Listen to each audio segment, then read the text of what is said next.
The commemorative Air Force Airbase Arizona Flying Museum is one of Arizona's top visitor attractions and a unique venue to enhance your understanding of and appreciation for those who have fought for our freedom in the air. We're proud to report that everyone from those who acquire our planes to those who restore, maintain, and fly these historic aircraft are volunteers. We're also proud that unlike many other museums, there are no ropes or cordons around our planes. Most of all, we're proud to offer passenger flight opportunities on several of our planes for an experience you will never forget. Cabinet displays and video presentations around the museum hangar add a wealth of information and interesting viewing, and walking through our maintenance hangar, where planes on inventory are cared for and new arrivals are prepared for flight or static display, gives you an unprecedented opportunity to observe the work of our volunteer crews. As you stroll through our exhibits with one of our docent tour guides, we invite you to consider the courage, valor, and sacrifice of those who flew our planes in combat, those who supported them in pursuit of their duties, and those at home who designed and produced vital products, often in astounding numbers as required. Or you're welcome to browse on your own. QR codes activated by your smartphone have been added at many exhibits to enhance your museum visit. We hope your visit here will provide you with new information, the inspiration to explore further the roots of your freedom, and above all, those of you who are veterans to feel the pride and honor that are yours. Welcome to Airbase Arizona Flying Museum.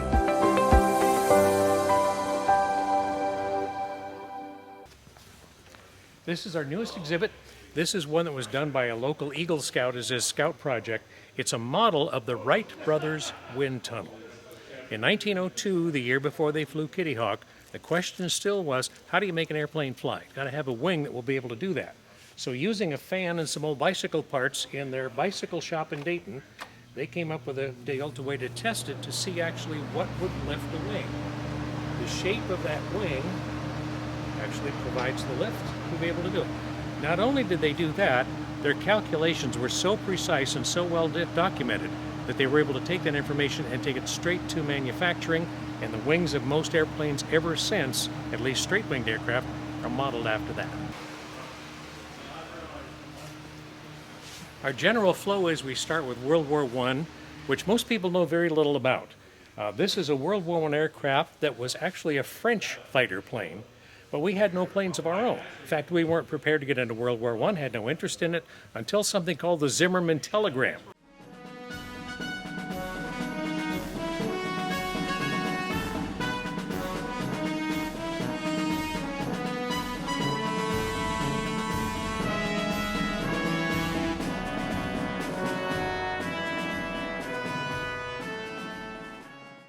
The planes that we had to go buy from the French were of a very unique nature. This aircraft is actually a replica, but it gives you an idea. Engine weight was very important in these old airplanes. There's the structure of the wing. There's how it's put together to show you what it all is. So a heavy engine just wouldn't work. So this radial engine that actually spins the entire engine, not just the propeller, but the entire engine spins, was able to draw in enough air to cool the aircraft, along with the coolant on the engine called castor oil. You can imagine what flying with castor oil was like. It was not a very pleasant experience, and we lost a lot of pilots because of that. Because it would just fly back in the cockpit. It would fly back in the cockpit, and you've seen the pictures of the guys with the long flowing scarves. That was to wipe this crud off of them when they landed. So as we move down,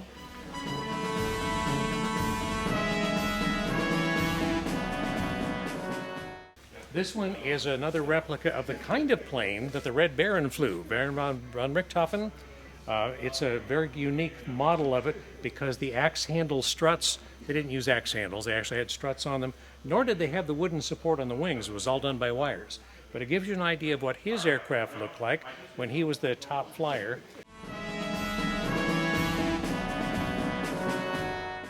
Eddie Rickenbacker was actually our top ace in World War I.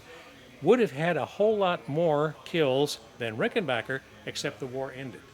26 victories by the old gentleman who was too old, too tall, and not college educated, should never have been a pilot, became our #1 ace, and his record wasn't equaled until World War II in a plane we'll see down in the end. In 1941, Britain, of course, was in the Battle of Britain, locked in a death battle with the Nazis. It became very dangerous to train kids to fly in England, so an arrangement was made under the guise of the Lend-Lease Act and our civilian pilot training program to bring some to the U.S. and train them here. Mesa became one of those training bases, and this is the story of how that all came about. And this aircraft actually right here,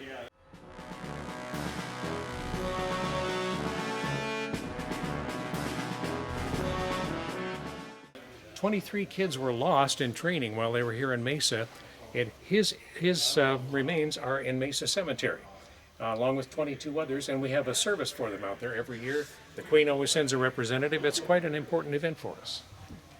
When they were here, or when any other young pilots were in training in World War II, this was probably their first experience, was the Link trainer. Edward Link, the son of a family that made pianos and organs, was a pilot himself and got to thinking, you know what, the rudder controls on a plane are similar to what's on a pipe organ. Putting that all together and constructing what was essentially a cockpit became the first flight simulator. And that's what these kids would probably learn to fly first, was that.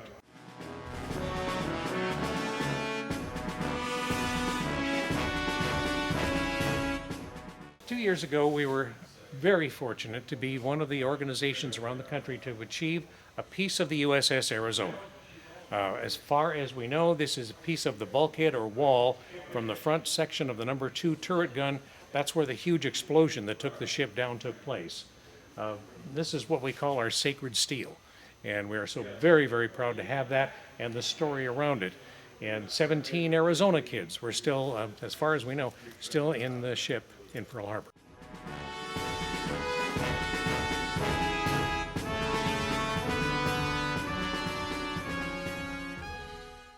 The Wildcat was originally designed as a biplane, but Brewster, one of their competitors in 1935, decided no, they would go with a mono wing, so Grumman thought, well, we better do that too.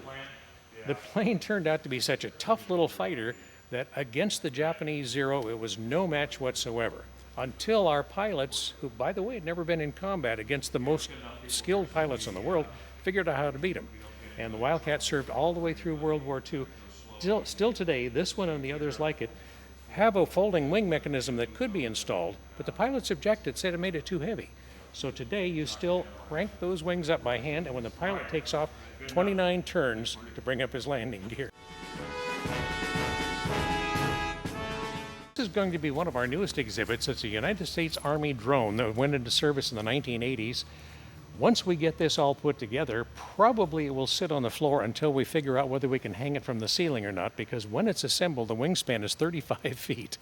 But this would be a Desert Storm, early Middle East conflict, so it brings us farther up to date than we've ever been before. And it was donated to us by the Army just recently, and our volunteer guys, and everything we do here is volunteer, by the way, are in the process now of determining, okay, do we use that engine, that push-pull engine, notice there's a propeller at each end, or do we try to hang it without, or what are we going to do? So this is what volunteers do here.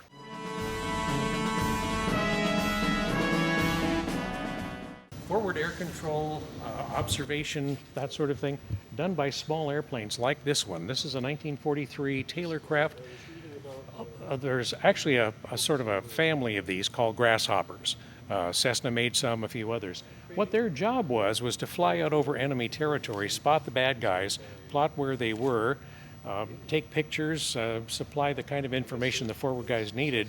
And that was done at maybe 1,000, 1,500 feet, at maybe 110 miles an hour. You were subject to rifle fire. So even though it doesn't look like that exciting an airplane, that was one of the most dangerous jobs. It evolved around to, by the time they got to Vietnam, the legend is that if a forward air control pilot walked into a bar in Saigon, he never had to buy his own drinks. They were that respected and that popular. In 1942, January 15th to be exact, federal government ordered all consumer production of most goods stopped. We need to make more materials. Among those, car companies. President Roosevelt knew that they were about as good as anybody in mass production.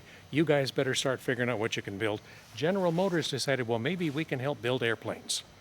This airplane is another Grumman. The Grumman Wildcat that we saw over there was also being built. They ran out of space. So General Motors said, okay, we can build these, but first of all, we have to tear our plants out in Trenton, New Jersey, and two others, all of the car stuff out and restock it with things to build airplanes. Then we got to bring Grumman engineers in and show us how to build something that flies. And then, oops, we have a problem here. We need to start hiring people, and we're running out of men. So they became one of the first companies hiring women, the Rosie the Riveters, Wanda the Welders, Ellen the Electrician. By 1943, about half of the defense plant workers around the country were women. And this aircraft was one of many that these ladies had a huge hand in building. This particular kind of aircraft was also the kind that Lieutenant George H.W. Bush was flying when he was shot down over an island in Japan and brought back home and became our 41st president. Consider this, you're a 22-year-old kid. You're up there flying this big, monstrous airplane, the largest carrier-based aircraft in World War II, and now you're ready to come home. Maybe you've been shot at, maybe your plane is slightly rattled, you're a little rattled. That's what's going to stop you when you get to the flight deck, is catching one of those wires. The primary difference between this era aircraft and the more modern ones, they had one shot. They had to get the plane to stop flying. Remember the wing we showed you over there? When you turn the fan off, it comes down. That's what a plane has to do. So to get this thing to stop flying, they would have to go slow enough and catch the wing. If they didn't have enough power to get back off again. So they would either go into a net at the end of it or off the end. This big airplane, and there's your carrier down there bobbing around in the water, and you're barely able to see the thing until you get right up to it, and you're only really, you can't see how to land. You're watching the landing service officer with his paddles telling you where to go. You're relying entirely on that guy with the paddles on the back of the deck to get you to his 23rd birthday.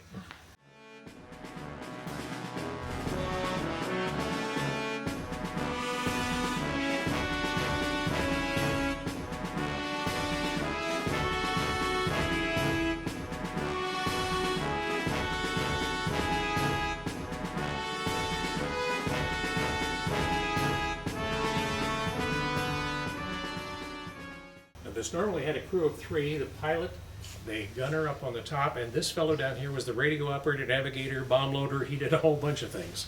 So his office was a busy place.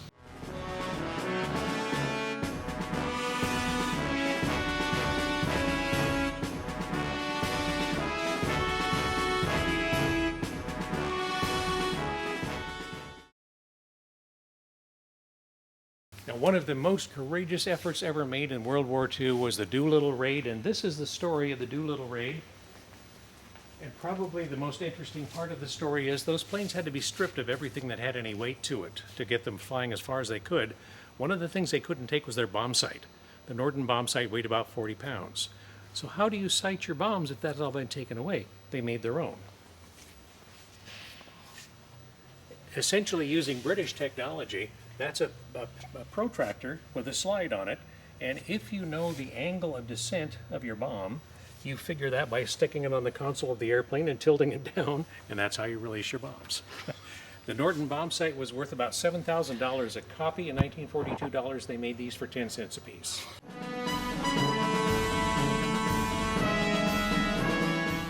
Toward the end of World War II, this aircraft, patterned much after the B-25 Mitchell bomber, which we'll see outside, was introduced as what's called a medium bomber. In other words, bombing from 10,000–15,000 feet of altitude and very, very fast.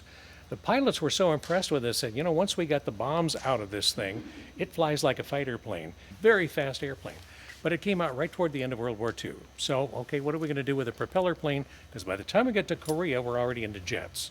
Well, it became a very useful plane for coastal defense and that sort of thing, so it was used all through Korea. Similar kind of conditions in Vietnam, so it's one of the very few airplanes that flew in 3 consecutive combat missions. And after that, it became a very popular corporate airplane. This particular one was owned by an oil company, and if we could look inside, there's leather seats in it. GIs did not get leather seats. That's the Norden bombsight. What that was, Carl Norden was a Dutchman who had actually tried to sell that to a lot of people around the world. From high-level strategic bombing, 20, 30,000 feet. When you let a bomb go, you knew it was going to hit the ground eventually, but where? And if you're going to do strategic bombing, you had to find a better way to do that. He came up with a device that actually was almost an early version computer, mechanical computer. If you take the speed and the altitude, wind direction, weight of the bomb, and all of the other things you can imagine, and you crank that all in, he's looking through a scope at the top, and when all of those factors are coming in, the wires come together, and that's where he's going to drop the bomb. Now, the trick with this is to assure that all those conditions are met, the pilot has to turn control of the aircraft over to the bombardier. He's now flying the airplane, which leaves the pilot in the situation of watching an aircraft fire coming up and fighters coming in all over him and thinking, He has no control. he's got no control. He's just hoping this guy knows what he's doing and can do it fast so we can get out of here. Right after World War II, a young Russian immigrated to the United States thinking, golly sakes, really helicopters never had their place in military activity. What can we do to make it really useful? And if you step around this side, he decided one big enough to haul a lot of stuff or people or supplies or whatever. Look at the space he created in this thing. When the Army took this one in, actually the first helicopter they bought was the Bell Sioux, which is the little helicopter, if you remember the TV show MASH, was a medical evac. This was the next one in, but at that first instance, the commander of the Army units at that time said, you know, we have so much respect for the Native Americans who both fought in the Indian Wars and who were the largest ethnic group in World War II to fight for the United States. We're going to name all of our helicopters after Indian tribes. So this is the, if you take a look at the side here, there's all sorts of information, but it's the H-19 Chickasaw, named after the Chickasaw tribe. The Huey over there actually is an Iroquois. And across the street, they're still making Apaches. So that name of Indian tribes continued on through. Unlike people objecting to baseball teams, they should never, ever misunderstand what that's about. It's about the respect these people had for the Native Americans.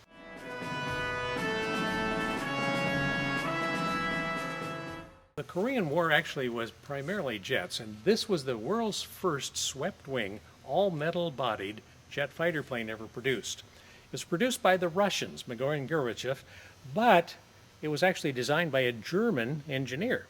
At the end of World War II, he was looking for a job, Siegfried Gunther. He tried at the U.S. side, nobody bothered him, so went to the other side in Berlin, and the Russians hired him, took a whole bunch of stuff back to Moscow, and built the world's first jet fighter plane. Just as a quick ahead, if we had an F-86, we would tell you that was also designed by a German engineer who had immigrated to the United States. So they may have lost the war, but they won a lot of other things.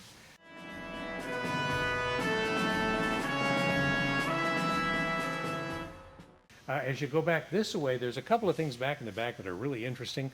The booth with the blue suit in it is the Women's Air Force Service Pilots. Now, that civilian pilot training program that helped bring British kids in here and did other things also trained women to fly. So women were trained under a program called, well, actually there were two programs going simultaneously, and they were trained, actually achieved their wings, got their wings, and started flying military aircraft. They flew over 65 million miles during World War II, but at the end of the war, just like most of the other women who took production jobs, thank you girls, you can go home now, no veteran benefits, nothing to recognize what they were doing until 1977 when they finally achieved veteran status. The best story about those ladies is Paul Tibbets, Colonel Paul Tibbets, who was the guy that was going to fly the plane that would drop the atomic bomb, was told, you need to train the guys to do the B-29, which had been held back in production a bit till they knew what the dimensions of the bomb would be. Unfortunately, the plane wasn't quite ready for prime time, and flying it, the engines would catch fire routinely, and they were starting to drop out of the sky. The pilots started getting afraid to fly them, and Tibbets, not being able to tell the kids what they were being trained for, had to figure out some way to get these guys over the hump. He found a couple of these women Air Force service pilots, and he said, girls, I'm going to train you to fly a B-29. They had no idea what that was. 3 days later, he was training them to fly it, and they did. He said, now we're going to go back to my base in New Mexico. And as the base commander, when I come back in, all of the guys are at attention, and I walk past them in review. You girls fly the plane in. You walk past the chicken pilots, and that solved the problem.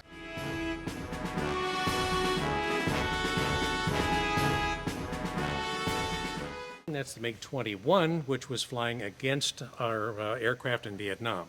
The MiG-21 was one of the most produced airplanes in the world because it was pretty cheap, not a whole lot of goodies on it, easy to maintain, so many smaller countries that couldn't afford first-line jets bought the MiG-21.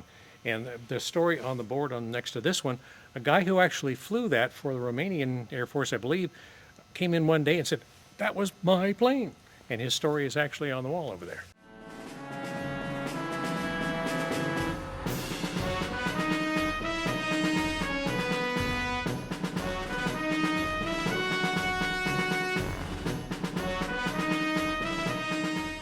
This was also a carrier-based airplane. Look at the size of this thing. And there's your tail hook. The trick with this one actually was getting it off the deck. It could only take, with a full bomb load or full armament load, it could only take about 15 minutes worth of fuel. You have a huge tank on each wing and a tank in the center. If you filled all those things up, it would go right over the edge. So the pilot would take off with about 15 minutes of fuel, find a tanker, gas up, and then he could go do his mission. This is a cutaway version of a very popular engine of that era, and you can see all of the things in there, which, by the way, were designed without a computer. Every thread bolt, everything else had to be drawn to scale in order to be able to get it to work. Now, normally it would turn at somewhere around 2,000 RPM, but just for demonstration purposes,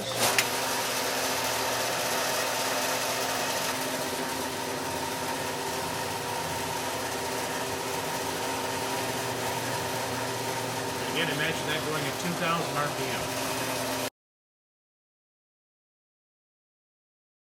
We're going to go out and take a look at our big airplanes, the ones we fly. And of course, the queen of the hive here is our B-17 bomber, a very popular plane and kind of the icon of World War II in Europe. Think about this, though. When those kids, 20, 22 up in the front seat, 18, 19 years old in the back, when they reached combat altitude of 25 to 30,000 feet, the outdoor temperature was 20 to 30 or 40 below zero.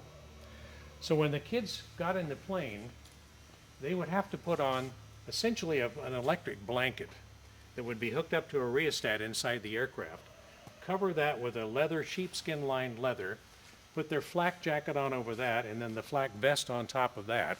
And that added about 75 pounds to the weight, not to mention being able to move around. And these gloves that how can you imagine even being able to function with something like that? The difference is 30 seconds of exposure at that kind of temperature and your hand is gone, fingers are gone, whatever. Also, they had to wear oxygen masks. Now, you're all dressed up nice and cozy warm, right? Very, very cold outside. When you get into a combat, even though it's that cold, you're going to sweat. And when you do, that mask is going to freeze to your face. So these kids had a heck of a lot to deal with before they ever saw the enemy in just trying to keep alive against the elements that they were flying in, and we'll see their plane outside.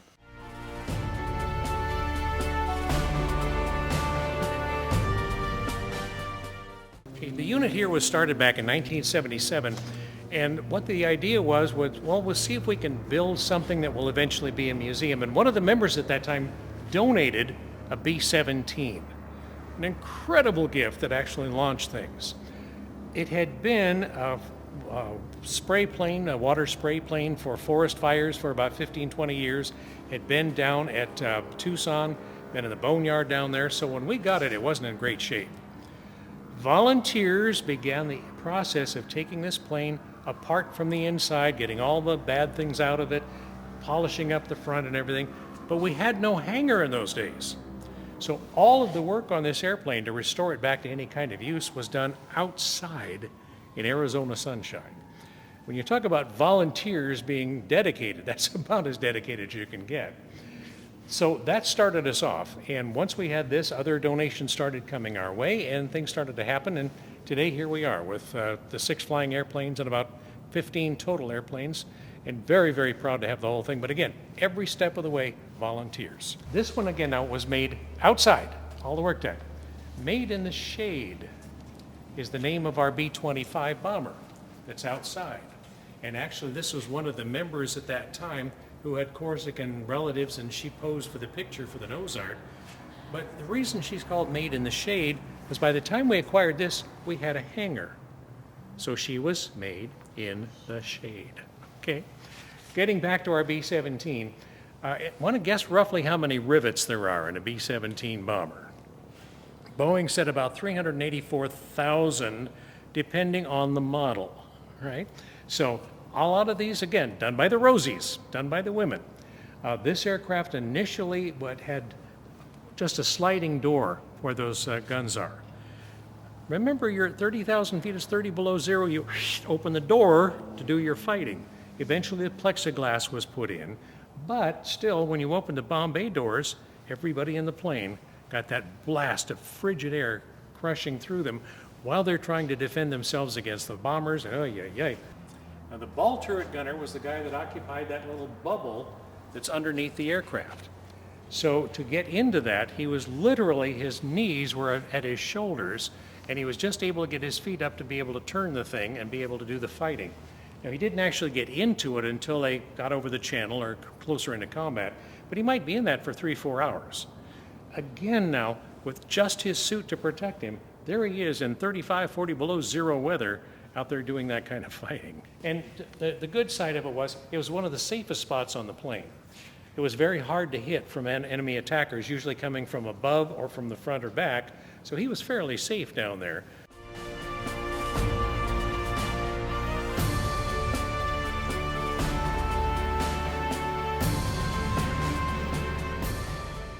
This aircraft and the one outside would be the trainers that the British kids and all the rest of them would learn to fly in World War II. The Stearman biplane started back in the 1930s. Boeing bought the company. We're going to change the name. It's like changing the name of Kleenex. Everybody knew what a Stearman was, and it continued. That would be the next step that they would get into, is the T6 or Texan advanced trainer, and that one is just about ready to go.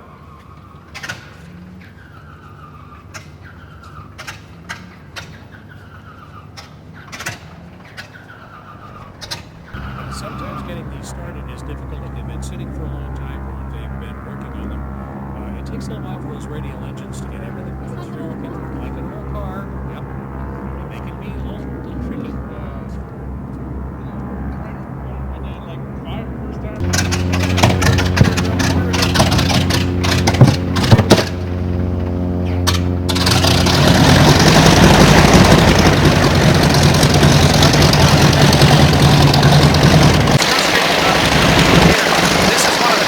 Airports in Arizona and one of the busiest in the West. When our planes get out there, they have to get in line with all of those other aircraft waiting to take off. That's one thing with those Cessnas out there with a single engine. When our B-17 with 4 huge engines is out there idling, wanting to take off, burning gas like it was going out of style, it's a little frustrating.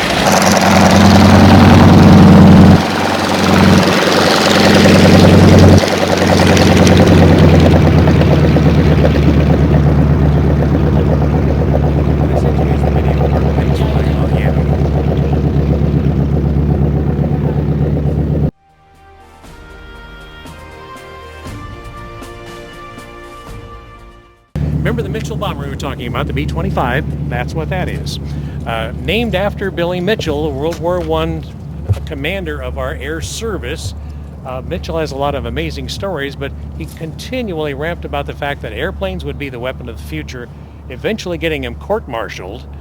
He had a couple of other things that he did, like predicting the invasion of Pearl Harbor in 1924. He made the prediction the Japanese would eventually take that. In 1935, the year before he died, he questioned in Congress, what are we going to do? Let the Japanese take the Philippine Islands? Because if we do, it'll be 5 years before we can kick them out. Who knew at that point that the Japanese would ever do that? Whatever.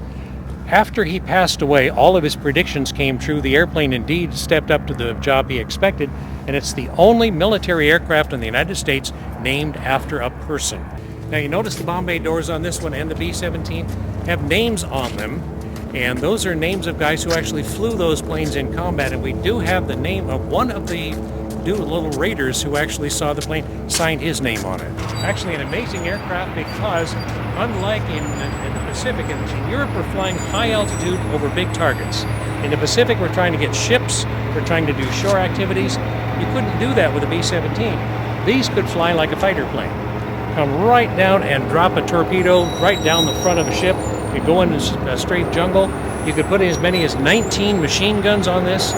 Literally plow a road with the machine guns. Beautiful aircraft and very, very fast. This one actually was in combat in 13 different operations in the Corsica area, so those bombs are the real thing.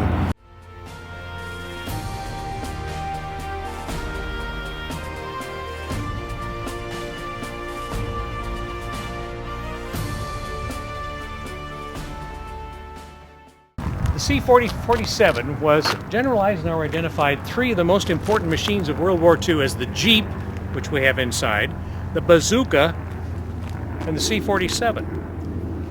And you look at that plane and say, how in the world could it be that important? In 1935, Douglas Airlines pretty much owned the world with the DC-3. General Arnold and a few others in the United States Air Service at that time got to thinking, you know, one of these days if we get into this war, we're going to need a good transport plane, something that's really versatile enough to do all the things it'll need to do.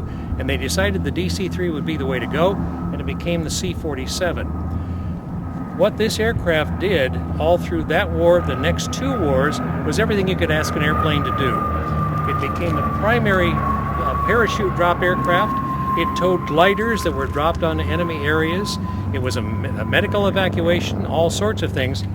This aircraft, this very aircraft, was also involved in what was called Operation Halyard in World War II. The Palesti oil fields in Romania were heavily bombed by the Allies trying to cut off Hitler's oil supply. And some 500 pilots and crew members had been shot down and were on the ground and hiding. Serbian nationals were taking care of them. And they had to find a way to get them out. What was called the Office of Strategic Services in those days, prior to the CIA, sent some agents in and organized these folks and flew these aircraft into drug-off airstrips, whatever they could do to get them out. And that story is covered inside on Operation Halyard.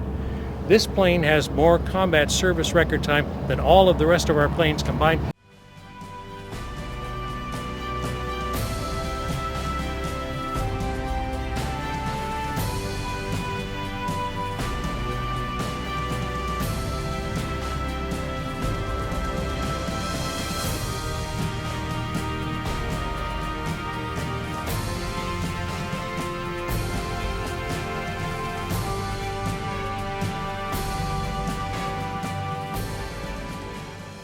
This was a very versatile airplane, did all kinds of things. After the war, after some 300 combat missions in this airplane, Hoover Vacuum Cleaner Company bought it to make their executive aircraft. So inside it looks like a 1950s living room, but you're welcome to go up and take a look.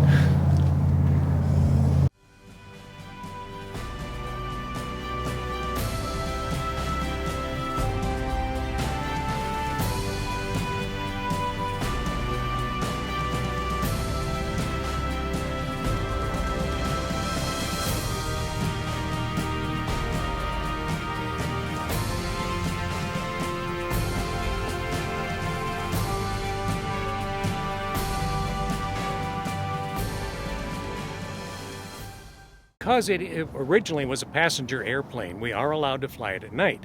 And one of the most popular uses of it is during the holiday season. We sell rides on it to go over town and see the Christmas lights. And people find that a wonderful way to see the lights. The coloring on this one, this is about a third or fourth generation owner that put the desert colorings on it. We've had other battles about that. Should we repaint it or do something else? Whatever he used holds up really, really well. So, and what we find out, it stands out among other planes. If you're going to an air show or something, it isn't the D-Day markings or whatever.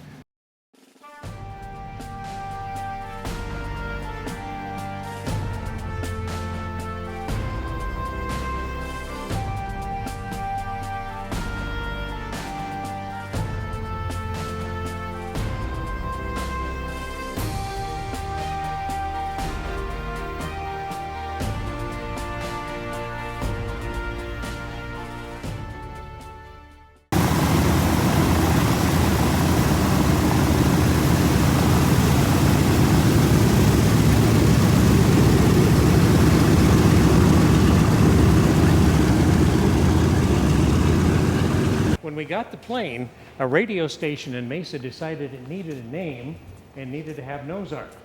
So a contest was held in Mesa, and the picture of the lady is Betty Grable, who at the time was the highest paid actress in Hollywood, one of the most incredible business people that ever was in showbiz. And the legend is that she personally signed over 40,000 autographed pictures to send to GIs. Now, the name of the plane, the aircraft came out of the Douglas plant in World War II in 1944. That's the same year that Les Brown introduced the song Sentimental Journey. And so that's how the name got done. One of these engines still has the Studebaker logo on it, because Studebaker built a number of the airplane engines.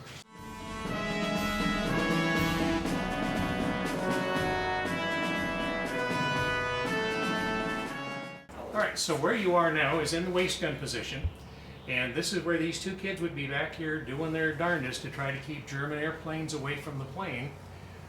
On the original version, they were back to back, and that didn't work. So now, as you see in this one, they're offset a bit. The yellow bottle up there is their oxygen for this part of the plane, and as you can see up on the above the gun there, that's where they plug in those rheostats for their suits to keep them warm. And then, of course, the tail gunner is behind you. We use this space for cargo when we're transporting passengers now, but that's where he would go to get back into his position in the back.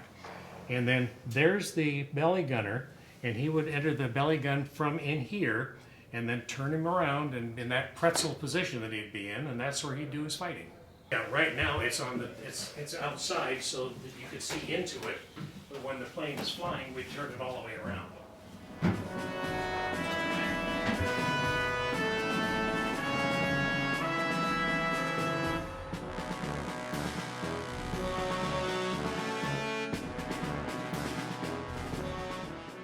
Okay, so now you're at the radio operator's desk. He had a little window. Yep. And he also had a gun above him that he would be able to use, this one here. And you pop this hatch open and that will give it another gun. When you're going across the bomb bay, it's a narrow walk. Yes. Okay.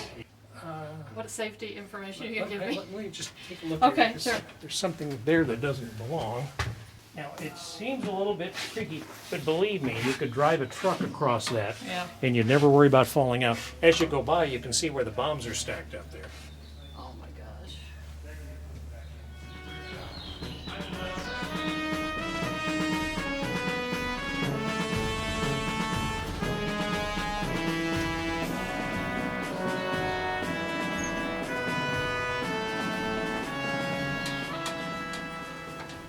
And when you get forward there, you can actually look into the cockpit and into the nose where the navigator and the bombardier would be located, each having their own gun as well.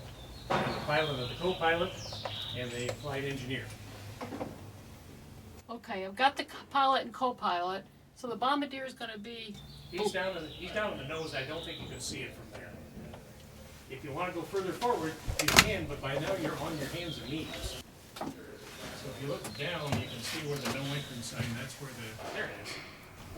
There's only a handful of these airplanes still able to fly or even able to get people aboard. Very few places in the world that let you walk on board. Fly this one, we don't anymore. The reason it got kicked out of the museum is this was the one we were using as a forward control or observation aircraft. This is about a 1953-4 model, something like that. So when we got that Taylorcraft, this one sort of got booted. But it does have good markings on it for the Civil Air Patrol. And that was a very important role of World War II. After the war started, commercial aviation was grounded, and civil aviation absolutely. How do we spot submarines off our coast? We got to get our planes over to the combat zones. Volunteers stepped forward and told the Air Force, hey look, we'll take our little airplanes and we'll fly around and we can spot those submarines and tell you where they are. There's legend that they actually dropped some bombs on a couple of them, but that's never been verified. But the Air Force finally recognized that and incorporated into the service as the Civil Air Patrol, which is still in operation today, doing mostly search and rescue, pilot training, and that sort of thing.